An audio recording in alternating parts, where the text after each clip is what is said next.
असीं पंहिंजा वारा वॼाए वञूं था, मोहबत जा त मेला मचाए वञूं था।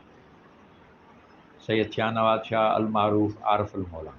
सैयद शाह नवाज़ शाह अलमारूफ़ आरिफ अलमौला संदुनि जनम 20 अक्टूबर 1922 ते शहदादपुर सांगड़ रोड लांडीअ वेझो ॻोठु सुभान शाह में सैयद दिनल शाह जे घर में थियो।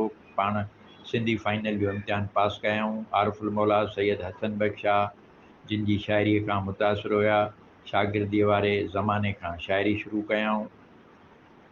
पहिरियां आजिज़ ऐं पोइ आरिफ अलमौला जो तख़ल्लुस इस्तेमालु कयाऊं। खेनि राग विराग सां वॾो चाह हुयो।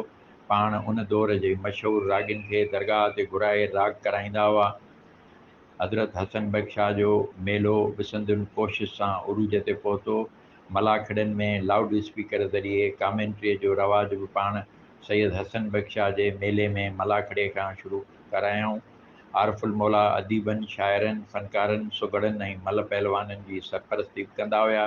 सिंध में थींदड़ मुशाइरनि ऐं अदबी कॉन्फ्रेंसुनि में पाण मखदूम मोहम्मद ज़मान तालिब अलमौला जिन सां गॾु शरीक थींदा हुआ। पाण अफ़साना निगार बि हुया जेके उन वक़्त जे अख़बारुनि में शाया थिया। संदुनि शाइरीअ में हर सिन्फ़ शामिलु आहे। असीं आहियूं पंहिंजे त मौला जा आरिफ़, असीं आहियूं पंहिंजे त मौला जा आरिफ़, सुखन ई सचा सभु सुणाए वञूं था। असीं पंहिंजा वारा वॼाए वञूं था, मोहबत जा मेला मचाए वञूं था।